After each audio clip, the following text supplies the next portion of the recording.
السلام عليكم ورحمة الله وبركاته. الحمد لله رب العالمين، والصلاة والسلام على رسول الأمين وعلى آله وأصحابه أجمعين، أما بعد.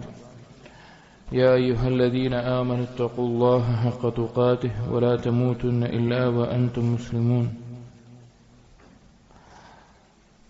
رب اشرح لي صدري ويسر لي أمري واحلل عقدة من لساني يفقهوا قولي. آمين يا رب العالمين. പ്രിയപ്പെട്ട സത്യവിശ്വാസികളെ, നമുക്കെല്ലാവർക്കും അറിയുന്നതുപോലെ നാം പരിശുദ്ധമായ ദുൽഹിജ്ജ മാസത്തിലാണ്. അതിൽ തന്നെ അല്ലാഹു സുബ്ഹാനഹു വ തആലയ്ക്ക് ഏറ്റവും ഇഷ്ടപ്പെടുന്ന കർമ്മങ്ങൾ ചെയ്യാനുള്ള, അല്ലെങ്കിൽ ദുനിയാവിലെ ദിവസങ്ങളിൽ ഏറ്റവും അഫ്ളലായ ദുൽഹിജ്ജയിലെ ആദ്യത്തെ 10 നാം ഓരോരുത്തരും ഉള്ളത്. എന്നോടും അതുപോലെ നിങ്ങൾ ഓരോരുത്തരോടും ഓരോ സത്യവിശ്വാസികളോടും നമുക്ക് ഓർമ്മപ്പെടുത്താനുള്ളത്, നമ്മുടെ കഴിവിന്റെ പരമാവധി അള്ളാഹുവിലേക്ക് അടുക്കാൻ, സൽക്കർമ്മങ്ങളിൽ മുന്നേറാൻ, അതുപോലെ തന്നെ അള്ളാഹുവിന്റെ ദിക്റുകളിൽ തഹ്ലീലിലും തഹ്മീദിലും തക്ബീറിലും നമ്മുടെ നാവിനെ എപ്പോഴും ചലിപ്പിക്കാൻ നാം ശ്രദ്ധിക്കുക. ഖുർആൻ പാരായണവും ദാനധർമ്മങ്ങളും എന്തെല്ലാം നന്മകളാണോ നമുക്ക് ചെയ്യാൻ സാധിക്കുക അതിൽ മുഴുകാൻ പരിശ്രമിക്കുകയും ചെയ്യുക. അതുപോലെ തന്നെ തിന്മകൾ അവസാനിപ്പിച്ച് ഇസ്തിഗ്ഫാറും തൗബയും വർദ്ധിപ്പിക്കേണ്ട ഒരു സമയം കൂടിയാണിത്.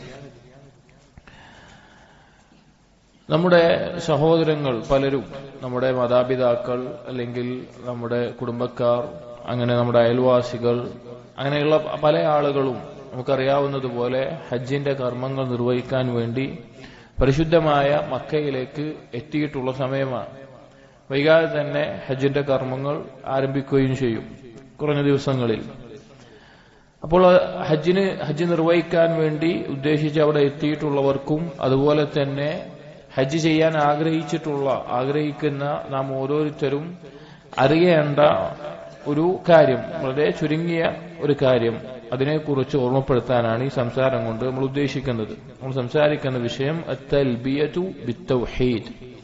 തൽബിയത്ത്, ഹജ്ജിനാവട്ടെ ഉംറക്കാവട്ടെ കഅബയെ ലക്ഷ്യം വെച്ചുകൊണ്ടെത്തുന്ന ഹാജിമാർ, അവർ ഇഹ്റാമിൽ അഥവാ ഹജ്ജിന്റെ അല്ലെങ്കിൽ ഉംറയുടെ കർമ്മങ്ങളിലേക്ക് പ്രവേശിക്കുന്ന ഇഹ്റാമിൽ, അതായത് മീഖാത്തിൽ വെച്ച് ഇഹ്റാമിൽ പ്രവേശിക്കുമ്പോൾ, അല്ലെങ്കിൽ ഹജ്ജിനെത്തിയവർ അവിടുന്ന് ഇഹ്റാമിൽ പ്രവേശിക്കുമ്പോൾ മുതൽ പറഞ്ഞു തുടങ്ങുന്ന കലിമത്താണ് തൽബിയത്ത് എന്ന് പറയുന്നത്. ഹജ്ജിന്റെ ദിവസങ്ങളിൽ നമ്മൾ ഏറ്റവും അധികം കേൾക്കുന്ന ഒരു കലിമത്താണ് മക്കയിലുമെല്ലാം. എന്താണത്? ലബ്ബൈക് അല്ലാഹുമ്മ ലബ്ബൈക് ലബ്ബൈക ലാ ശരീക ലക ലബ്ബൈക് ഇന്നൽ ഹംദ വന്നിഅമത ലക വൽ മുൽക്ക് ലാ ശരീക ലക്. ഈ ഒരു കലിമത്തുമായി ബന്ധപ്പെട്ട് ഇതിന് തൗഹീദുമായിട്ടുള്ള ബന്ധം, അല്ലെങ്കിൽ ഈ കലിമത്ത് ഉച്ചരിച്ചുകൊണ്ട് ഇഹ്റാമിലേക്ക് പ്രവേശിക്കുന്ന ഹജ്ജിന്റെ കർമ്മങ്ങൾ ചെയ്യാൻ ഒരുങ്ങിയിട്ടുള്ള ഹാജിമാർ, അല്ലെങ്കിൽ അത് പ്രതീക്ഷിക്കുന്ന നാം ഓരോരുത്തരും എന്താണ് ഈ കലിമത്ത് കൊണ്ട് ഉദ്ദേശിക്കുന്ന അർത്ഥം, അല്ലെങ്കിൽ ഇതിൽ നിന്ന് നമ്മൾ പഠിക്കേണ്ട പ്രധാനപ്പെട്ട പാഠങ്ങൾ എന്തെല്ലാമാണ്, ഇതാണ് നാം ഓർമ്മിപ്പിക്കുന്നത്. അതിലൊന്നാമത്തെ കാര്യം, ലബ്ബൈക് അല്ലാഹുമ്മ ലബ്ബൈക് എന്നുള്ള വാക്ക് അള്ളാഹുവിന്റെ വിളിക്ക് ഉത്തരം ചെയ്തുകൊണ്ട് ഹാജിമാർ പറയുന്ന വാക്കാണ്. കാരണം ഹജ്ജുമായി ബന്ധപ്പെട്ട് ഹജ്ജ് നിർവഹിക്കാൻ കഅബയിലേക്ക് ആളുകളെ ക്ഷണിക്കാൻ വേണ്ടി ഇബ്രാഹിം നബി അലൈഹിസ്സലാമിനോട് അല്ലാഹു സുബ്ഹാനഹു വ തആല പറഞ്ഞ ആയത്തുകൾ സൂറത്തുൽ ഹജ്ജിലെ 27 മുതലുള്ള ആയത്തുകളിൽ കാണാം. അതിൽ അല്ലാഹു തആല പറഞ്ഞു, വഅദ്ദിം ഫിന്നാസി ബിൽ ഹജ്ജ്. ഇബ്രാഹിം നബി അലൈഹിസ്സലാമിനോട് അല്ലാഹു തആല പറഞ്ഞു, നീ ജനങ്ങളെ ഹജ്ജിന് വേണ്ടി വിളിക്കുക, ഹജ്ജ് കർമ്മങ്ങൾ നിർവഹിക്കാൻ വേണ്ടി വിളിക്കുക. يأتوك رجالا وعلى كل ضامر يأتين من كل فج عميق. നിന്റെ അടുക്കലേക്ക് ആളുകൾ എത്തുന്നതാണ് നടന്നുകൊണ്ടും, അതുപോലെ മെലിഞ്ഞുടങ്ങിയ ഒട്ടകത്തിന്റെ മുകളിലായിട്ടാണെങ്കിലും എല്ലാവിധ മലമ്പാതകളിൽ നിന്നുമായി അവർ വന്നെത്തുന്നതാണ്. ലിയശ്ഹദു മനാഫിഅ ലഹും വയദ്കുറു ഇസ്മല്ലാഹി ഫി അയ്യാമിൻ മഅലൂമാത്. അവർക്ക് ഉപകാരമുള്ള കാര്യങ്ങൾ നേടിയെടുക്കാൻ വേണ്ടി, അതുപോലെ എണ്ണപ്പെട്ട ദിവസങ്ങളിൽ അള്ളാഹുവിന്റെ ദിക്റിൽ മുഴുകാൻ വേണ്ടി, അലാമാ റസഖഹും മിൻ ബഹീമത്തിൽ അൻആം, അവർക്ക് അള്ളാഹു നൽകിയിട്ടുള്ള ബഹീമത്തിൽ അൻആം കന്നുകാലികൾ, അതിനെ അറിവ് നടത്താൻ വേണ്ടി, അതുപോലെയുള്ള ഹജ്ജിന്റെ ഓരോ മനാസിക്കുകളെല്ലാം പറഞ്ഞതിന് ശേഷം ഈ ആയത്തുകളുടെ അവസാനത്തിൽ അല്ലാഹു സുബ്ഹാനഹു വ തആല പറയുന്ന ചില കാര്യങ്ങളുണ്ട്. ഈ ആയത്തുകൾ പറഞ്ഞിട്ട് അല്ലാഹു തആല പറയാണ് ഫജ്തനിബു അർരിജ്സ മിനൽ ഔസാൻ വജ്തനിബു ഖൗലസ്സൂർ. നിങ്ങൾ ഒഴിവാക്കണം, മ്ലേച്ഛമായിട്ടുള്ള വിഗ്രഹങ്ങളെ ഒഴിവാക്കണം, അതുപോലെ കള്ളവാക്കുകളെ ഒഴിവാക്കണം. എന്നിട്ട് പറയാണ് ഹുനഫാഅ ലില്ലാഹ് ഗൈറ മുശ്രികീന ബിഹി, അള്ളാഹുവില് ഹനീഫുകളായിക്കൊണ്ട്, അഥവാ തൗഹീദിന്റെ പൂർണ്ണത നേടിക്കൊണ്ടായിരിക്കണം നിങ്ങൾ. അള്ളാഹുവിൽ ശിർക്ക് ചെയ്യുന്ന ആളുകളായി നിങ്ങൾ മാറരുത്. വമൻ യുശ്രിക് ബില്ലാഹ്, ആരെങ്കിലും അള്ളാഹുവിൽ പങ്കു ചേർത്താൽ ഫകഅന്നമാ ഖറ മിനസ് സമാഇ ഫതഖ്തഫുഹു അത്വയ്റു ഔ തഹ്വീ ബിഹി الرീഹു ഫീ മകാനിൻ സഹീഖ്. ശിർക്ക് ചെയ്യുന്ന ഒരാളുടെ അവസ്ഥ എന്ന് പറഞ്ഞാൽ ആകാശത്ത് നിന്ന് വീണവനെ പോലെയാണ്. അത് ഏതെങ്കിലും പക്ഷി കൊത്തി അവനെ കൊണ്ട് എവിടെയെങ്കിലും കൊണ്ടുപോയിടുക, അല്ലെങ്കിൽ ഒരു കാറ്റിൽ അവൻ വേറെ ഏതെങ്കിലും വിജനമായ ഒരു പ്രദേശത്ത് ചെന്ന് ചാടുക, അതുപോലെ കാറ്റ് അവനെ കൊണ്ട് എടുത്തു കൊണ്ടുപോകുന്നവനെ പോലെയാണ് ശിർക്ക് ചെയ്യുന്ന ഒരാൾ. അവന് യാതൊരു അടിസ്ഥാനവുമില്ലാത്ത അവസ്ഥയായിരിക്കും ഉണ്ടാവുക. അപ്പൊ ഹജ്ജിന്റെ കർമ്മങ്ങൾക്ക് ക്ഷണിക്കാൻ വേണ്ടി പറഞ്ഞിട്ട് അല്ലാഹു തആല ആയത്തുകൾ അവസാനിപ്പിക്കുന്നിടത്ത് പറഞ്ഞത് ഏറ്റവും വലിയ തിന്മയായിട്ടുള്ള ശിർക്കിന്റെ ആളുകളായിട്ട് നിങ്ങൾ മാറരുത്. ഷിർക്കിന്റെ എല്ലാ ഭാഗങ്ങളിൽ നിന്നും അകന്നു നിൽക്കുന്ന, മാറി നിൽക്കുന്ന ആളുകളായി നിങ്ങൾ ആകണം. ഷിർക്കിൽ നിന്ന് പൂർണ്ണമായി അകന്നു നിൽക്കുന്ന ആളുകളായി മാറണം എന്ന് ഓർമ്മപ്പെടുത്തിക്കൊണ്ടാണ് അള്ളാഹു ആയത്തുകൾ അവസാനിപ്പിക്കുന്നത്. അതുകൊണ്ട് തന്നെ തൗഹീദിന്റെ പ്രഖ്യാപനമാണ് യഥാർത്ഥത്തിൽ ഹജ്ജ് എന്ന് പറഞ്ഞാൽ. അതിനുള്ള കലിമത്തുകളാണ് തൽബിയത്ത് എന്ന് പറഞ്ഞാൽ. ഹാജിമാർ, പ്രത്യേകിച്ച് ഹജ്ജ് നിർവഹിക്കാൻ വേണ്ടി അവിടെ എത്തിയിട്ടുള്ള ആളുകൾ എന്താണ് ഞങ്ങൾ പറയുന്നത് എന്ന് മനസ്സിലാക്കിയിട്ടില്ല എങ്കിൽ അവരുടെ ഹജ്ജിന്റെ കർമ്മങ്ങൾക്കിടയിൽ പോലും ഷിർക്കുമായി ബന്ധപ്പെട്ടിട്ടുള്ള കർമ്മങ്ങളിൽ മുഴുകുന്ന ദയനീയമായ കാഴ്ചയാണ് പലപ്പോഴും ഹാജിമാർ മിനയിലുമെല്ലാം കാണുന്നത്. ഇവിടെ അള്ളാഹു അല്ലാത്തവരെ വിളിച്ചു തേടുന്ന ആളുകൾ, അള്ളാഹു അല്ലാത്തവരോട് സഹായം തേടുന്ന ആളുകൾ, അവിടെ പോയാലും അതുമായി ബന്ധപ്പെട്ടിട്ടുള്ള ഒരുപാട് കർമ്മങ്ങളിൽ മുഴുകി ഷിർക്കിന്റെ കർമ്മങ്ങൾ ചെയ്യുന്ന ആളുകളായി കാണാൻ സാധിക്കും. എന്തുകൊണ്ടാണ് സംഭവിക്കുന്നത്? അവർ പറയുന്ന തൽബിയത്തിന്റെ ആശയമോ അർത്ഥമോ അവർ മനസ്സിലാക്കിയിട്ടില്ല എന്നതാണ് അതിനുള്ള കാരണം. കാരണം നോക്കി ഇബ്രാഹിം നബി അലൈഹി ഇസ്ലാമിന്റെ ഓർമ്മയാണ് ഹജ്ജ്. ഇബ്രാഹിം നബി അലൈഹി ഇസ്ലാമിന്റെ ചരിത്രത്തിന്റെ ഓർമ്മ. അതിൽ ഇബ്രാഹിം നബി അലൈഹി ഇസ്ലാം തന്റെ സമൂഹത്തിനോട് പറഞ്ഞ വാക്കുകളിൽ അള്ളാഹുവിനെ അവർ ആരാധിക്കുന്നുണ്ടെങ്കിൽ കൂടി അള്ളാഹുവിന് പുറമെ അവർ ഇലാഹുകളെ സ്വീകരിച്ചതുകൊണ്ട് പൂർണ്ണമായി അവരിൽ നിന്ന് അകൽച്ച പ്രഖ്യാപിച്ച ആളാണ് ഇബ്രാഹിം നബി അലൈഹി സ്വലാം. ഇബ്രാഹിം നബി അലൈഹി സ്വലാം തന്റെ സമൂഹത്തിനോട് ചോദിച്ചു, അഫറഅയ്തും മാ കുൻതും തഅബുദൂൻ, നിങ്ങൾക്ക് അറിയുന്നില്ലേ എന്തിനെയാണ് നിങ്ങൾ ഈ ആരാധിക്കുന്നതെന്ന് വല്ല ബോധം നിങ്ങൾക്കുണ്ടോ? അൻതും വആബാഉകുമുൽ അഖ്ദമൂൻ, നിങ്ങളും നിങ്ങളുടെ പൂർവ്വപിതാക്കന്മാരും ഫഇന്നഹും അദുവ്വുൽ ലീ ഇല്ലാ റബ്ബുൽ ആലമീൻ, അവരെല്ലാവരും എന്റെ ശത്രുക്കളാണ് റബ്ബുൽ ആലമീനായ അള്ളാഹു ഒഴികെ. അവർ അള്ളാഹുവിനെ ആരാധിച്ചിട്ടുണ്ട്, പക്ഷെ അതോടൊപ്പം അവർ പങ്കു ചേർക്കുന്ന ആളുകളായിട്ട് മറ്റു പലരെയും അവർ ഇടനിലക്കാരായിട്ടും ശുപാർശകരായിട്ടും അല്ലാതെയുമെല്ലാം ഇബാദത്ത് ചെയ്തുകൊണ്ടാണ് ഇബ്രാഹിം നബി അലൈഹി ഇസ്ലാം ഈ വാക്ക് പറഞ്ഞത്. സലഫുകളിൽപ്പെട്ട അബ്ദുറഹ്മാൻ ഇബ്നു സെയ്ദ് ഇബ്നു അസ്ലം റഹിമഹുല്ലാഹ് അദ്ദേഹം ഈ ആയത്തുകൾ ഉദ്ധരിച്ചുകൊണ്ട് പറയാണ്, ലൈസ അഹദുൻ യഅബുദു മഅല്ലാഹി ഗൈറ ഇല്ലാ വഹുവ മുഅ്മിനുൻ ബില്ലാഹ്, അള്ളാഹുവില് വിശ്വാസം യഥാർത്ഥ ഈമാനുള്ള ഒരാൾ ഒരിക്കലും തന്നെ അള്ളാഹിനോടൊപ്പം മറ്റൊരു ഇലാഹിനെ വിളിച്ച് പ്രാർത്ഥിക്കുകയില്ല, ഇബാദത്ത് ചെയ്യുകയില്ല. അതുപോലെ വയഅരിഫു അന്നല്ലാഹ റബ്ബഹു, അള്ളാഹുവാണ് റബ്ബ് എന്ന് യഥാർത്ഥത്തിൽ മനസ്സിലാക്കിയവൻ ഒരിക്കലും അള്ളാഹുവിനോടൊപ്പം മറ്റൊരു ഇലാഹിനെ വിളിച്ച് പ്രാർത്ഥിക്കില്ല. വഅന്നല്ലാഹ ഖാലിഖഹു വറാസിഖഹു വഹുവ യുശ്രികു ബിഹി, അള്ളാഹുവാണ് ഖാലിഖ് റാസിഖ് എന്ന് മനസ്സിലാക്കിയ ഒരുത്തൻ അള്ളാഹുവിൽ പങ്കു ചേർക്കുന്ന ഒരാളായിട്ട് മാറുകയില്ല. അപ്പോൾ ഈ തൽബിയത്ത് ചൊല്ലുന്ന ഏതൊരാളും മനസ്സിലാക്കേണ്ട പ്രധാനപ്പെട്ട ഒരു കാര്യം ഈ തൽബിയത്തിന്റെ വരികളിൽ തൗഹീദിനെ പ്രഖ്യാപിക്കുന്നുണ്ട് എന്നാണ്. കാരണം മുശ്രിക്കീങ്ങൾ നബി സല്ലല്ലാഹു അലൈഹി വസല്ലമയുടെ കാലഘട്ടത്തിൽ മുശ്രിക്കീങ്ങൾ എന്ത് ചെയ്യാറുണ്ട്? ഹജ്ജ് നിർവഹിക്കാറുണ്ട്. അവരുടെ വാദം എന്തായിരുന്നു? ഞങ്ങളാണ് ഇബ്രാഹിമിയ മില്ലത്തിലുള്ളവർ എന്നായിരുന്നു. അവർ ഹജ്ജിന്റെ കർമ്മങ്ങൾ നിർവഹിക്കാറുണ്ടായിരുന്നു, അവർ തൽബിയത്ത് ചൊല്ലാറുണ്ടായിരുന്നു. പക്ഷെ ലഫ്ദിൽ ചെറിയൊരു വ്യത്യാസം ഉണ്ടാവും. അവർ പറയുന്ന തൽബിയത്തിൽ ഒരു വ്യത്യാസം ഉണ്ടായിരുന്നു. ഇബ്നു അബ്ബാസ് റളിയല്ലാഹു അൻഹു ഉദ്ധരിക്കുന്ന സഹീഹ് മുസ്ലിമിലെ ഒരു റിവായത്തിൽ കാണാം, കാനൽ മുശ്രികൂന യഖൂലൂൻ, മുശ്രിക്കീങ്ങൾ പറയുമായിരുന്നു, ലബ്ബൈക ലാ ശരീക ലക്, ലബ്ബൈക്ക് അല്ലാഹുമ്മ ലബ്ബൈക്ക് ലബ്ബൈക ലാ ശരീക ലക് എന്നുള്ള ഈ തൽബിയത്ത് അവർ പറയുമായിരുന്നു. എന്നിട്ട് അവർ പറയും ലാ ശരീക ലഹു ഇല്ലാ ശരീകൻ ഹുവ ലക് തംലികുഹു വമാ മലക്. നിനക്ക് ഒരു പങ്കുകാരൻ ഒഴികെ വേറെ ആരും പങ്കുകാരുമില്ല. ആ പങ്കുകാരനാണെങ്കിലോ അയാളുടെ അധികാരത്തിലുള്ളതെല്ലാം നിന്റെ അധികാരത്തിലുമുള്ളതാണ് എന്നവർ തൽബിയത്ത് മുഴക്കാറുണ്ടായിരുന്നു. ഇബ്നു അബ്ബാസ് റളിയല്ലാഹു അൻഹു പറയാണ്, അവർ ലബ്ബൈക ലാ ശരീക ലക് എന്ന് പറഞ്ഞു നിൽക്കുമ്പോൾ നബി സല്ലല്ലാഹു അലൈഹി വസല്ലം പറയും, ഇത് കേൾക്കുമ്പോ വൈലക്കും ഖദ് ഖദ്, അത് മതി അത്ര പറഞ്ഞാൽ മതി എന്ന് പറയും. ഇല്ലാ ശരീകൻ ഹുവ ലക്, വേറൊരു പങ്കുകാരനുണ്ട് എന്നുള്ള വാക്ക് നിങ്ങൾ പറയരുത് എന്ന് നബി സല്ലല്ലാഹു അലൈഹി വസല്ലമ പറയാറുണ്ട്. അപ്പോ ഈ ഒരു ശിർക്കിന്റെ എല്ലാ ഭാഗങ്ങളെയും ഇല്ലാതാക്കിക്കൊണ്ട് അതിൽ നിന്ന് ഒഴിവായിക്കൊണ്ടുള്ള കലിമത്താണ് ലബ്ബൈക്ക് അല്ലാഹുമ്മ ലബ്ബൈക്ക് എന്നുള്ള തൽബിയത്ത്. ഇനി എന്താണ് ഈ ലബ്ബൈക്ക് എന്നുള്ളതിന്റെ അർത്ഥം? എന്താണ് ഇതുകൊണ്ട് ഉദ്ദേശിക്കുന്ന ആശയം? ഇബ്നുൽ ഖയ്യിം റഹിമഹുല്ലാഹ് അദ്ദേഹത്തിന്റെ തഹ്ദീബ് സുനൻ അബീ ദാവൂദ്, സുനൻ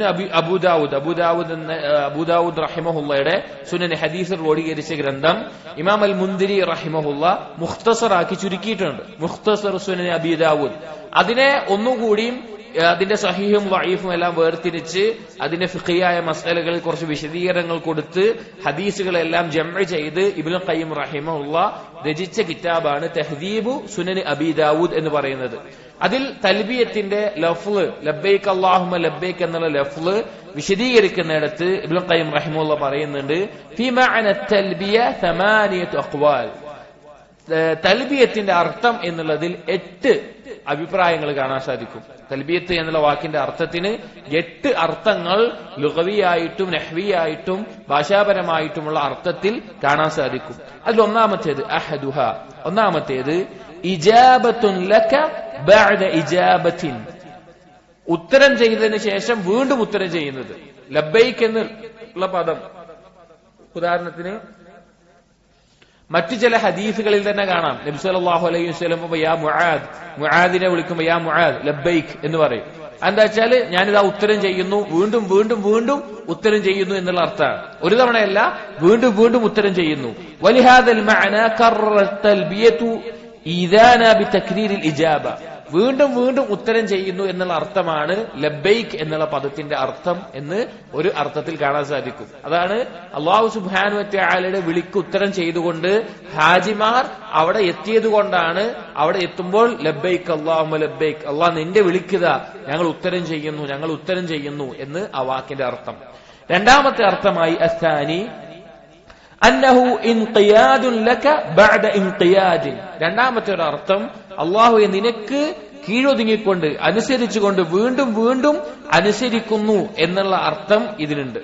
അതായത് വീണ്ടും വീണ്ടും നിന്നെ പിൻപറ്റിക്കൊണ്ട് അഥവാ നിന്റെ കൽപ്പനകൾ അനുസരിച്ചുകൊണ്ട് നിനക്ക് മുമ്പിൽ കീഴൊതുങ്ങിക്കൊണ്ടുള്ള ഞങ്ങൾ ഇതാ മുന്നോട്ട് വരുന്നു. ഇപ്പൊ ഒരാളുടെ വസ്ത്രത്തിന്റെ പിന്നിൽ പിടിച്ച് അയാളുടെ പിന്നാലെ ഒതുങ്ങി നടക്കുന്നുണ്ടെങ്കിൽ അതിന് അറബിയിൽ എന്ത് പറയാറുണ്ട്?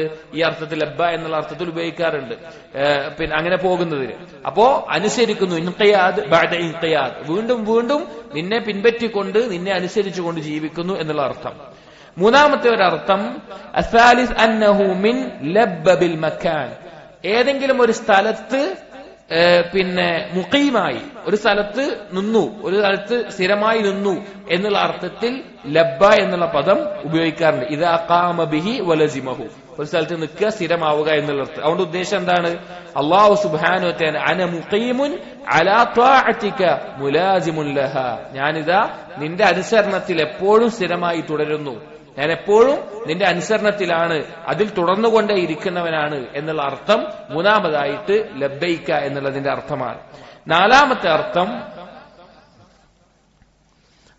അർത്ഥം അന്നഹു മിൻ ഖൗലിഹിം, അറബികൾ പറയാറുണ്ട് ദാരി തലുബ്ബു ദാറക്, എന്റെ വീട് നിന്റെ വീടിനോട് ചേർന്നിട്ടാണ് അല്ലെങ്കിൽ മുഖം തിരിച്ചിട്ടാണ് എന്ന് പറയാറുണ്ട്. അതിന്റെ ഉദ്ദേശം എന്താ? ഐ തവാജഹുഹാ വ തുഖാബിലുഹാ, മുന്നിട്ടിട്ട് എന്നുള്ള അർത്ഥം. അതായത് ലബ്ബ എന്ന ഉദ്ദേശം ഞാൻ എന്റെ വീട് നിന്റെ വീടിനോട് മുന്നിട്ടിട്ടാണ് എന്നുള്ള അർത്ഥത്തിൽ ലബ്ബ എന്ന് ഉപയോഗിക്കാറുണ്ട്. ഇവിടെ അള്ളാഹുവിനോട് ലബ്ബൈക എന്ന് പറയുമ്പോൾ എന്താ ഉദ്ദേശം? അന മുവാജിഹുക ബിമാ തുഹിബ്ബു മുതവജ്ജിഹുൻ ഇലൈക്, നീ നിന്നിലേക്ക് തിരിയുന്നത് ഇഷ്ടപ്പെടുന്നത് കൊണ്ട് തന്നെ ഞാനിതാ നിന്നെ മാത്രം ലക്ഷ്യം വെച്ചുകൊണ്ട് നിന്നിലേക്ക് തിരിയുന്നവനാണ് എന്ന അർത്ഥം ലബ്ബൈക്ക് എന്നുള്ള വാക്കിനുണ്ട്. നിന്നിലേക്ക് മാത്രമാണ് ഞാൻ ലക്ഷ്യം വെച്ചിട്ടുള്ളത്, തിരിഞ്ഞിട്ടുള്ളത് എന്നുള്ള അർത്ഥമുണ്ട്. അൽ ഖാമിസ്, അഞ്ചാമത്തെ ഒരു അർത്ഥം തൽബിയത്തിന്റെ മഅനാഹു ഹുബ്ബൻ ലക ബഅദ ഹുബ്ബിൻ, ഇഷ്ടത്തിന് ശേഷം വീണ്ടും നിന്നോടുള്ള ഇഷ്ടം. അള്ളാഹുവിനോട് പറയാം, അള്ളാഹു എനിക്ക് നിന്നെയാണ് ഏറ്റവും ഇഷ്ടം, അതിനുശേഷം വീണ്ടും ഇഷ്ടം നിന്നോടാണ്. കാരണം അറബികൾ പറയാറുണ്ട് ഇംറഅത്തുൻ ലബ്ബത്തുൻ, തന്റെ മക്കളെ അതിയായി സ്നേഹിക്കുന്ന, തന്റെ കുട്ടിയെ അതിയായി സ്നേഹിക്കുന്ന ഒരു സ്ത്രീയെ പറ്റി നല്ല സ്നേഹനിധിയായ സ്ത്രീ എന്ന് പറയാൻ വേണ്ടി ഈ ലബ്ബത്തുൻ എന്നുള്ള പദം ഉപയോഗിക്കാറുണ്ട്. അപ്പൊ ഹുബ്ബ് എന്നുള്ള അർത്ഥം അതിനുണ്ട്. ആറാമത്തെ അർത്ഥം അന്നഹു മഖൂദുൻ മിൻ ലുബ്ബി ഷൈ, എന്തെങ്കിലും ഒരു കാര്യത്തിന്റെ കാമ്പ് എന്നുള്ള അർത്ഥത്തിൽ, എന്തെങ്കിലും ഒരു കാര്യത്തിന്റെ കാമ്പ്, പ്രധാനപ്പെട്ട ഭാഗം എന്നുള്ള അർത്ഥത്തിൽ. വഹുവ ഖാലിസുഹു, അതായത് ഏതെങ്കിലും ഒരു കാര്യത്തിന്റെ ഒരു കറയും പറ്റാത്ത പ്രധാനപ്പെട്ട, നമ്മൾ മലയാളത്തിൽ കാമ്പ് എന്നെല്ലാം പറയുമല്ലോ, ആ അർത്ഥത്തിൽ ലബ്ബൈക്ക് എന്നുള്ള അർത്ഥമുണ്ട്. ഇവിടെ ഉദ്ദേശിക്കുമ്പോൾ എന്താണ്? അഖ്ലസ്തു ലി വഖൽബി ലക്, ഞാൻ പൂർണ്ണമായി ഇഖ്ലാസോടുകൂടി എന്റെ കൽബ് നിനക്ക് വേണ്ടി മാത്രമാണ് ഞാൻ വന്നിട്ടുള്ളത്, മുഴുവൻ നിനക്ക് വേണ്ടി ഇഖ്ലാസോടുകൂടി ആക്കിയിട്ടുണ്ട് എന്നുള്ള അർത്ഥം. ഇഖ്ലാസ് എന്നുള്ള അർത്ഥം ലബ്ബൈക്ക് എന്ന പദത്തിനുണ്ട്. അസ്സാബി, ഏഴാമത്തെ അർത്ഥം അറബികൾ പറയാറുണ്ട് ഫുലാനുൻ റഹ്യുൽ ലബബ്, ആ വ്യക്തി വിശാലമായ ഉള്ളുള്ളവനാണ്, ഹൃദയമുള്ളവനാണ് എന്ന അർത്ഥത്തിൽ പറയാറുണ്ട്. അതായത് ഹാലും വാസിഅത്തുൻ മുൻശരിഹുസ് സദ്ർ, വിശാലമായ ഹൃദയമുള്ളവൻ, ഇൻഷിറാഹുള്ള ഖൽബുള്ളവൻ, അള്ളാഹുവിനോടുള്ള ഈ വിളിക്കുത്തരം ചെയ്ത് അള്ളാഹുവിന്റെ ക്ഷണം സ്വീകരിച്ച് ഖൽബിന്റെ വിശാലതയോടുകൂടിയാണ് ഞാൻ വന്നിട്ടുള്ളത് എന്ന അർത്ഥം ലബ്ബൈക്ക് എന്നുള്ള പദത്തിനുണ്ട്.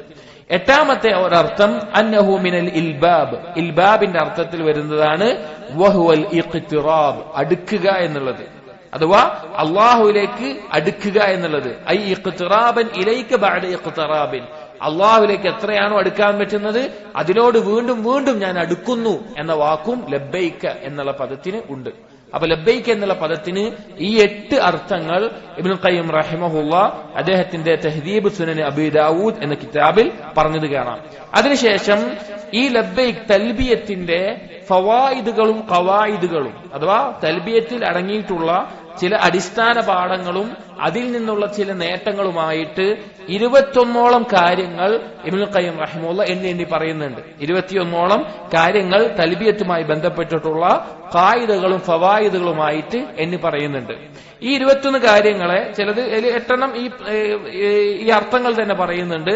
അതല്ലാതെ തൽബിയത്തിന്റെ ആശയത്തെ വിശദീകരിക്കുന്നതായി കാര്യങ്ങൾ പറയുന്നുണ്ട്. ഈ കാര്യങ്ങളെ മൊത്തം തൽബിയത്തിൽ നിന്ന് മനസ്സിലാക്കേണ്ട പ്രധാനപ്പെട്ട 5 കാര്യങ്ങൾ എന്നത് ചുരുക്കി ഇന്ന് ജീവിച്ചിരിക്കുന്ന ഷെയ്ഖ് അബ്ദുർ റസാഖ് അൽ ബദർ ഹഫിളഹുല്ലാ അദ്ദേഹം ചെറിയൊരു മക്കാല ഈ തൽബിയത്തിൽ നിന്ന് മനസ്സിലാക്കേണ്ട ഈ കാര്യങ്ങളെല്ലാം ഉൾക്കൊള്ളിച്ചുകൊണ്ട് തന്നെ 5 കാര്യങ്ങളായിട്ട് പറയുന്നുണ്ട്. ആ 5 കാര്യങ്ങളാണ് ഇൻഷാ അല്ലാഹ് നമ്മൾ ഇനി പറയുന്നത്. അപ്പൊ തൽബിയത്തിന്റെ അർത്ഥം ഈ 8 അർത്ഥങ്ങൾ പറഞ്ഞിട്ടുണ്ട്. ഇനി മൊത്തമായിട്ടുള്ള തൽബിയത്തിന്റെ വാചകങ്ങളിൽ മനസ്സിലാക്കേണ്ട 5 കാര്യങ്ങളാണ് പറയുന്നത്. ആദ്യം നമ്മൾ തൽബിയത്തിന്റെ ലഫ്ള് ഒന്നുകൂടി ഓർമ്മിപ്പിക്കുകയാണ്. എന്താണ്? ലബ്ബൈക അല്ലാഹുമ്മ ലബ്ബൈക, ലബ്ബൈക ലാ ശരീക ലക്, ലബ്ബൈക ലാ ശരീക ലക ലബ്ബൈക ഇന്നൽ ഹംദ വന്നിഅമത ലക വൽ മുൽക്ക് ലാ ശരീക ലക്. ഇതാണ് തൽബിയത്തിന്റെ അർത്ഥം. ലബ്ബൈക അല്ലാഹുമ്മ ലബ്ബൈക, അല്ലാഹുവേ നിനക്ക് ഉത്തരം ചെയ്തുകൊണ്ട്. ആ 8 അർത്ഥവും മനസ്സിൽ വരണം. ഇഖ്ലാസോടുകൂടി നിന്നിലേക്ക് മാത്രം തിരിഞ്ഞുകൊണ്ട് നിന്നോടുള്ള ഇഷ്ടത്തോടുകൂടി നിന്നിലേക്ക് അടുക്കാൻ വേണ്ടി നിനക്ക് ഉത്തരം ചെയ്ത് ഇതാ ഞാൻ വന്നിരിക്കുന്നു. ലബ്ബൈക ലാ ശരീക ലക ലബ്ബൈക, നിനക്കിതാ ഞങ്ങൾ ഉത്തരം ചെയ്യുന്നു, നിനക്കൊരു പങ്കുകാരനുമില്ല. ഇന്നൽ ഹംദ വന്നിഅമത ലക വൽ മുൽക്ക്, എല്ലാവിധ ഹംദും എല്ലാവിധ അനുഗ്രഹങ്ങളും എല്ലാവിധ അധികാരവും നിന്റേതാണ്, നിന്നിൽ നിന്നാണ്. ലാ ശരീക ലക്, നിനക്ക് ഒരു പങ്കുകാരുമില്ല എന്ന് ഈ കാര്യങ്ങളിൽ 5 കാര്യങ്ങളാണ് മനസ്സിലാക്കാനുള്ളത്. അൽ അവ്വൽ, അതിൽ ഒന്നാമത്തെ കാര്യം അന്നൽ ഹംദ കുല്ലഹു ലില്ലാഹി സുബ്ഹാനഹു, ഈ ഹംദ് എന്നുള്ളത്, സ്തുതി എന്നുള്ളത് പൂർണ്ണമായും അള്ളാഹുവിനുള്ളതാണ്. കാരണം ആ തൽബിയത്തിന്റെ വാചകങ്ങളിൽ കാണാം ഇന്നൽ ഹംദ, എല്ലാവിധ ഹംദും അള്ളാഹുവിന് അധികാരപ്പെട്ടതാണ്. കാരണം അള്ളാഹു സുബ്ഹാനഹു വ തആല അവന്റെ നാമങ്ങൾ കൊണ്ടും അവന്റെ വിശേഷണങ്ങൾ കൊണ്ടും അവന്റെ പ്രവർത്തനങ്ങൾ കൊണ്ടും ഹമീദാണ്. അഥവാ സ്തുതിക്ക് അർഹനായിട്ടുള്ളവനാണ് അല്ലാഹു സുബ്ഹാനഹു വ തആല. എന്താണ് ഹംദ് എന്ന് പറഞ്ഞാൽ അർത്ഥം എന്താണ്? ഹംദ് എന്ന് പറഞ്ഞാൽ എന്താണ്? മഹബ്ബതൻ വസനാഅൻ, അള്ളാഹുവിന്റെ ഈ മഹത്വം മനസ്സിലാക്കിക്കൊണ്ട്, അള്ളാഹുവിന്റെ നാമങ്ങളും വിശേഷണങ്ങളും മനസ്സിലാക്കിക്കൊണ്ട്, ഇഷ്ടത്തോടുകൂടി, അള്ളാഹുവിനോടുള്ള ഇഷ്ടത്തോടുകൂടി അള്ളാഹുവിനെ പുകഴ്ത്തുന്നതിനാണ് ഹംദ് എന്ന പദം പറയുന്നത്. അപ്പൊ അള്ളാഹു സുബ്ഹാനഹു വ തആലയുടെ സിഫത്തുകൾ അത് ജമാലാണ്, ഏറ്റവും ഭംഗിയുള്ളതാണ്. അൽ ജലാലാണ്, ഏറ്റവും മഹത്വമുള്ളതാണ്. അള്ളാഹു സുബ്ഹാനഹു വ തആല എല്ലാവിധ ഈ സ്തുതിക്കും അർഹനാണ്. അപ്പൊ അള്ളാഹുവിന്റെ നാമങ്ങൾ എടുത്താൽ അതിൽ അള്ളാഹു സ്തുതിക്കപ്പെടുന്നവനാണ്. അള്ളാഹുവിന്റെ വിശേഷണങ്ങൾ അങ്ങനെയാണ്, അള്ളാഹുവിന്റെ പ്രവർത്തനങ്ങൾ അങ്ങനെയാണ്, അള്ളാഹുവിന്റെ നിയമങ്ങൾ വിധികൾ അങ്ങനെയാണ്. അള്ളാഹു നൽകുന്ന അടിമകൾക്ക് ചൊരിയുന്ന അനുഗ്രഹങ്ങൾ, അള്ളാഹു ചെയ്യുന്ന നന്മകൾ, ഇതെല്ലാം സ്തുതിക്കർഹമായിട്ടുള്ള കാര്യമാണ്. അള്ളാഹുവിന്റെ സൃഷ്ടിപ്പ്, അള്ളാഹുവിന്റെ തീരുമാനം, അങ്ങനെ എന്തെല്ലാം കാര്യങ്ങളുണ്ടോ അതിലെല്ലാം അള്ളാഹു സുബ്ഹാനഹു വ തആല ഹംദ് ചെയ്യപ്പെടാൻ, സ്തുതിക്കപ്പെടാൻ അർഹനായിട്ടുള്ള കാര്യമാണ്. അതുകൊണ്ട് തന്നെ ഖുർആൻ എടുത്തു നോക്കിയാൽ അതിന്റെ ആരംഭം നോക്കൂ. സൂറത്തുൽ ഫാത്തിഹ അത് ആരംഭിക്കുന്നത് എങ്ങനെയാണ്? അൽഹംദുലില്ലാഹി റബ്ബിൽ ആലമീൻ. അള്ളാഹുവിനെ സ്തുതിച്ചുകൊണ്ടാണ്, ഹംദ് പറഞ്ഞുകൊണ്ടാണ്. അള്ളാഹു സുബ്ഹാനഹു വ തആല സ്തുതിക്കുക എന്നുള്ളത്, അൽ ഹംദ് എന്താണ്? അഫ്ദലു ദുആ, ദുആകളിൽ ഏറ്റവും അഫ്ദലായിട്ടുള്ളത് എന്താണ്? അൽഹംദുലില്ലാഹ്, അള്ളാഹുവിനെ സ്തുതിക്കലാണ്. അള്ളാഹുവിനെ സ്തുതിക്കുന്നത് വളരെ മഹത്തരമായിട്ടുള്ള ഒരു കാര്യമാണ്. അത് അള്ളാഹുവിന്റെ വിശേഷണങ്ങളുടെ പൂർണ്ണത അറിയിക്കാൻ. പല ആളുകളും ഹംദിനെയും ശുക്റിനെയും ഒരേപോലെ മനസ്സിലാക്കിയിട്ടുണ്ട്. ഹംദ് എന്ന് പറഞ്ഞാൽ നന്ദി കാണിക്കലാണ് എന്ന് മനസ്സിലാക്കിയിട്ടുണ്ട്. അങ്ങനെയല്ല. ശുക്ർ എന്ന് പറഞ്ഞാൽ ഒരാൾ നാവ് കൊണ്ടും അയാളുടെ പ്രവർത്തനങ്ങൾ കൊണ്ടും കാണിക്കണം. ആ ശുക്ർ എപ്പോഴും നിഅമത്തിന് പകരമായിട്ടാണ് ഉണ്ടാവുക. എന്തെങ്കിലും നിഅമത്ത് ലഭിക്കുന്നതിന് പകരമായിട്ടാണ് പൊതുവെ എന്തുണ്ടാവുക? ശുക്ർ ഉണ്ടാവുക. പക്ഷെ ഹംദ് അങ്ങനെയല്ല. ഹംദ് എന്നുള്ളത് അള്ളാഹുവിന്റെ വിശേഷണങ്ങളുടെ മഹത്വം, അള്ളാഹുവിന്റെ മഹത്വം മനസ്സിലാക്കി ആ അള്ളാഹുവിനോടുള്ള ഇഷ്ടം കൊണ്ട് അള്ളാഹുവിനെ പുകഴ്ത്തലാണ്. അതുകൊണ്ടാണ് സ്വന്തം കുട്ടി മരിച്ചു കഴിഞ്ഞ ഒരാൾ എന്ത് പറഞ്ഞു എന്ന് ചോദിക്കുമ്പോൾ മലക്കുകൾ എന്ന് പറയുന്നത് ഹമിദക തുമ്മസ്തർജഅ, നിന്നെ സ്തുതിച്ചു, പിന്നെ ഇന്നാ ലില്ലാഹി വ ഇന്നാ ഇലൈഹി റാജിഊൻ എന്ന് പറഞ്ഞു. അപ്പൊ അള്ളാഹു തആല എന്ത് പറയും? ഇബ്നുലി അബ്ദി ബൈതൻ ഫിൽ ജന്ന വസമ്മുഹു ബൈത്തൽ ഹംദ്, എന്റെ അടിമയ്ക്ക് ഒരു ഭവനം ഉണ്ടാക്കും സ്വർഗത്തിൽ, അതിന് പേരിടണം. എന്താണ്? ബൈത്തുൽ ഹംദ് എന്ന് പേരിടണം. എന്താണ്? അനുഗ്രഹം കിട്ടിയോണ്ടാണോ? അല്ല. ആ വിധി, അള്ളാഹു തീരുമാനിച്ച ആ വിധി, അതിൽ അള്ളാഹുവിന്റെ പൂർണ്ണത അറിയിക്കുന്ന, ഖൈർ അറിയിക്കുന്ന ഒരു കാര്യമുണ്ട്. അതുകൊണ്ട് അള്ളാഹുവിനുള്ള സ്തുതിയാണ് ആ വാക്കിൽ വരുന്നത്. അപ്പൊ ഹംദ് എന്ന് പറഞ്ഞാൽ അള്ളാഹുവിന്റെ വിശേഷണങ്ങളും അള്ളാഹുവിന്റെ നാമങ്ങളും അള്ളാഹുവിന്റെ പ്രവർത്തനങ്ങളും അത് അത്യുന്നതമാണ്, അത് ഏറ്റവും പരിപൂർണമാണ് എന്ന് മനസ്സിലാക്കിക്കൊണ്ടുള്ള വാക്കാണ്. ഇഷ്ടത്തോടുകൂടിയുള്ള പുകഴ്ത്തലാണ് ഹംദ്. അപ്പോ തൽബിയത്തിൽ ഇന്നൽ ഹംദ എന്ന് പറയുമ്പോൾ ഈ ആശയങ്ങൾ നമുക്കുള്ളിൽ വേണം. അല്ലാഹു സുബ്ഹാനഹു വ തആല പറഞ്ഞു നോക്കൂ, സൂറത്തു ഗാഫിറിലെ 65-ാമത്തെ ആയത്തിൽ ഹുവൽ ഹയ്യു ലാ ഇലാഹ ഇല്ലാഹു, അല്ലാഹു ഹയ്യ, എന്നെന്നും ജീവിക്കുന്നവനാണ്, അവനല്ലാതെ ഒരു ഇലാഹില്ല. ഫദ്ഉഹു മുഖ്ലിസീന ലഹുദ്ദീൻ, അവനെ മാത്രം നിങ്ങൾ ദുആ ചെയ്യുക, അവനോട് ദുആ ചെയ്യുക, അവനെ മാത്രം ഇബാദത്ത് ചെയ്യുക. മുഖ്ലിസീന ലഹുദ്ദീൻ, ഇഖ്ലാസോടുകൂടി. അൽഹംദുലില്ലാഹി റബ്ബിൽ ആലമീൻ, എല്ലാവിധ ഹംദും റബ്ബുൽ ആലമീനായ അള്ളാഹുവിനാണ്. ഒന്നാമത്തെ കാര്യം, ഹംദിന് പൂർണ്ണമായ അർഹൻ അള്ളാഹു മാത്രമാണ്. രണ്ടാമത്തെ കാര്യം, തൽബിയത്തിൽ നിന്ന് നമ്മൾ മനസ്സിലാക്കേണ്ടത് അന്ന നിഅമത കുല്ലഹാ ലില്ലാഹ്, എല്ലാവിധ അനുഗ്രഹങ്ങളും അള്ളാഹുവിൽ നിന്നുള്ളതാണ്, അള്ളാഹുവിന്റേതാണ്. നമുക്ക് ലഭിക്കുന്ന എന്ത് അനുഗ്രഹങ്ങൾ നോക്കിയാലും അത് ആരിൽ നിന്നാണ്? അള്ളാഹുവിൽ നിന്നാണ്. അള്ളാഹുവിൽ നിന്നല്ലാതെ ഒരു നിഅമത്ത് നമുക്ക് ലഭിക്കാനില്ല. അള്ളാഹുവിൽ മാത്രമേ അത് ലഭിക്കുകയുള്ളൂ. നോക്കൂ, സൂറത്തുൽ നഹ്ലിലെ 53-ാമത്തെ ആയത്തിൽ അള്ളാഹു പറയുന്നു, വമാ ബികും മിൻ നിഅമത്തിൻ ഫമിനല്ലാഹ്, അള്ളാഹുവിൽ നിന്നല്ലാതെ നിങ്ങൾക്കൊരു നിഅമത്തുമില്ല, ഒരനുഗ്രഹവും അള്ളാഹുവിൽ നിന്നല്ലാതെ നിങ്ങൾക്ക് കിട്ടാനില്ല. അള്ളാഹുവാണ് അത് പൂർണ്ണമായി നമുക്ക് നൽകുന്നത്. നമ്മുടെ ഭക്ഷണം, നമ്മുടെ ആഫിയത്ത്, നമ്മുടെ ആയുസ്, നമ്മളെ ഏറ്റവും സൗകര്യത്തോടുകൂടി ജീവിപ്പിക്കുന്നവൻ, നമ്മുടെ ദുആക്ക് ഉത്തരം ചെയ്യുന്നവൻ, നമ്മുടെ ഞെരുക്കങ്ങൾ തുറന്നു തരുന്നവൻ, നമുക്ക് ആവശ്യമുള്ള അത്തിയകൾ നൽകുന്നവൻ, നമ്മൾക്ക് ഹിദായത്ത് നൽകുന്നവൻ, സ്വർഗത്തിന്റെ മാർഗത്തിലേക്ക് നയിക്കുന്നവൻ, നമുക്കുണ്ടാകുന്ന ഉപദ്രവങ്ങളെ തടയുന്നവൻ, നീക്കം ചെയ്തു തരുന്നവൻ, രോഗം രോഗം ശിഫയാക്കുന്നവൻ, ഇങ്ങനെ തുടങ്ങി എന്തെല്ലാം കാര്യങ്ങളുണ്ടോ, എന്തെല്ലാം നിഅമത്തുകളുണ്ടോ അതെല്ലാം അല്ലാഹു സുബ്ഹാനഹു വ തആലയിൽ നിന്ന് മാത്രമാണ്. അതിന് അല്ലാഹു അല്ലാതെ മറ്റൊരാൾക്കും കഴിയില്ല, അള്ളാഹുവിന് മാത്രമേ കഴിയുള്ളൂ. അപ്പൊ നമ്മള് ഈ തൽബിയത്ത് പറയുമ്പോ ഇന്നൽ ഹംദ എന്ന് പറയുമ്പോ എല്ലാ സ്തുതിക്കും അർഹൻ അള്ളാഹുവാണ്. വന്നിഅമത എന്ന് പറയുമ്പോൾ നമുക്ക് ലഭിച്ചിട്ടുള്ള എന്തെല്ലാം നിഅമത്തുകളുണ്ടോ അതെല്ലാം അള്ളാഹുവിന്റേതാണ് എന്നുള്ള ഉറച്ച ബോധം നമുക്ക് ഉണ്ടായിരിക്കണം. അതല്ല എങ്കിൽ നമ്മൾ ശിർക്കിന്റെ ആളുകളെ പോലെ നന്ദി കെട്ടവരായി മാറുന്ന ഒരവസ്ഥയാണ് ഉണ്ടാവുക. മുശ്രിക്കുകളുടെ അല്ലെങ്കിൽ കുഫാറുകളുടെ ഏറ്റവും വലിയൊരു കാര്യം എന്താണ്? അള്ളാഹുവിന്റെ എല്ലാ നിഅമത്തുകളും ആസ്വദിച്ചിട്ടാണ് അള്ളാഹു അല്ലാത്തൊരു ഇലാഹിനെ അവർ ഇബാദത്ത് ചെയ്യുന്നത്, അല്ലെങ്കിൽ അള്ളാഹുവിനെ നിഷേധിക്കുന്നത്. അള്ളാഹു സുബ്ഹാനഹു വ തആല സൂറത്തുൻ നഹ്ലിലെ 51 മുതൽ 56 വരെയുള്ള ആയത്തുകളിൽ പറയാണ്, വഖാല അള്ളാഹു പറഞ്ഞിരിക്കുന്നു, ലാ തത്തഖിദു ഇലാഹൈനി ഇസ്നൈൻ, നിങ്ങൾ രണ്ട് ഇലാഹുകളെ സ്വീകരിക്കരുത്, രണ്ട് ഇലാഹുകളെ നിങ്ങൾ സ്വീകരിക്കരുത്. ഇന്നമാ ഹുവ ഇലാഹുൻ വാഹിദുൻ, തീർച്ചയായിട്ടും ഒരൊറ്റ ഇലാഹുള്ളൂ, ആരാധിക്കപ്പെടാൻ അർഹനായിട്ടുള്ളവൻ ഒരാൾ മാത്രമാണ്. ഫഇയ്യായ ഫർഹബൂൻ, നിങ്ങൾ എന്നെയാണ് ഭയപ്പെടേണ്ടത്.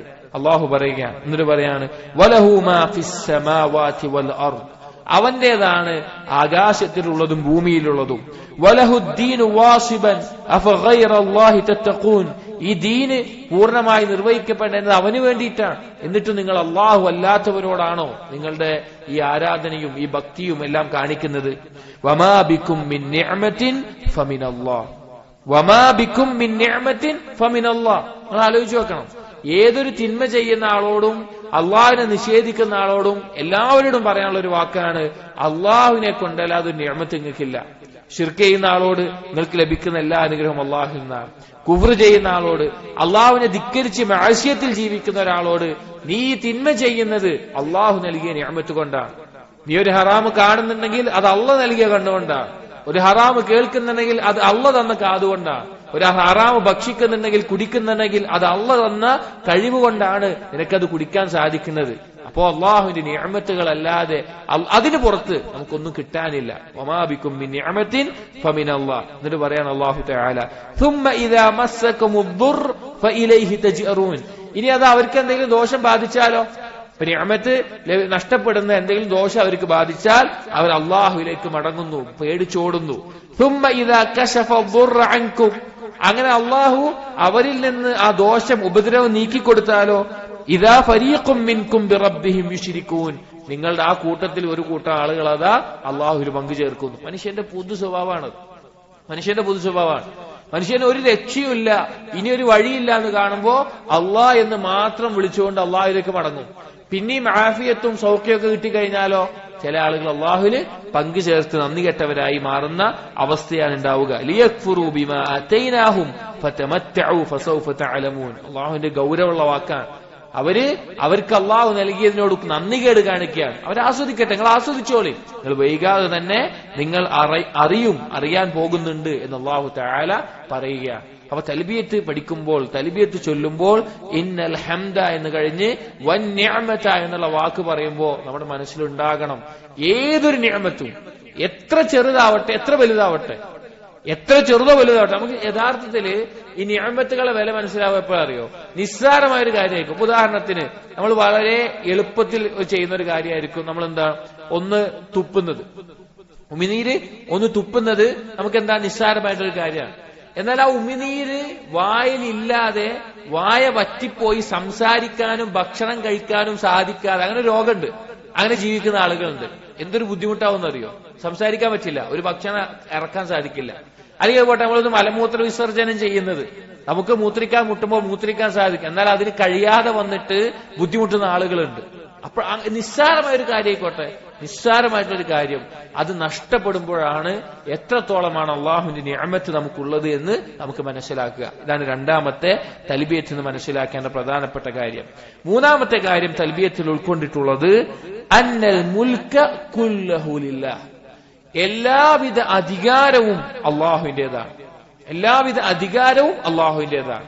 ലാ മാലിക ഇല്ലാഹു, അള്ളാഹു അല്ലാതെ ഒരു മാലിക്കില്ല, ഒരു അധികാരിയില്ല. അത് നമ്മൾ മനസ്സിലാക്കേണ്ട പ്രധാനപ്പെട്ട ഒരു കാര്യമാണ്. ഈ ആകാശഭൂമികൾക്കിടയിൽ നിങ്ങൾ എന്തെല്ലാം വസ്തുക്കളെ കാണുന്നുണ്ടോ നിങ്ങൾ നോക്കിക്കോളി, വലിയ സൂര്യനാവട്ടെ, ചന്ദ്രനാവട്ടെ, നക്ഷത്രങ്ങളാവട്ടെ, മൃഗങ്ങളാവട്ടെ, മത്സ്യങ്ങളാവട്ടെ, കാണുന്നതും കാണാത്തതുമായിട്ടുള്ള ജന്തുജീവജാലങ്ങളാവട്ടെ, ഒരു ചെറിയ ഉറുമ്പാവട്ടെ, ഇതിനെല്ലാം പൂർണ്ണമായി അധികാരപ്പെടുത്തിയിട്ടുള്ള, അതിനാവശ്യമായ കാര്യങ്ങൾ നൽകുന്നതും തടയുന്നവനും അതിന്റെ കാര്യങ്ങൾ നിയന്ത്രിക്കുന്നവനും ഒരാൾക്ക് എന്തെല്ലാം കാര്യങ്ങൾ ആവശ്യമാണ് എന്നുള്ളത് തീരുമാനിക്കുന്നവനെല്ലാം അള്ളാഹുവാണ്.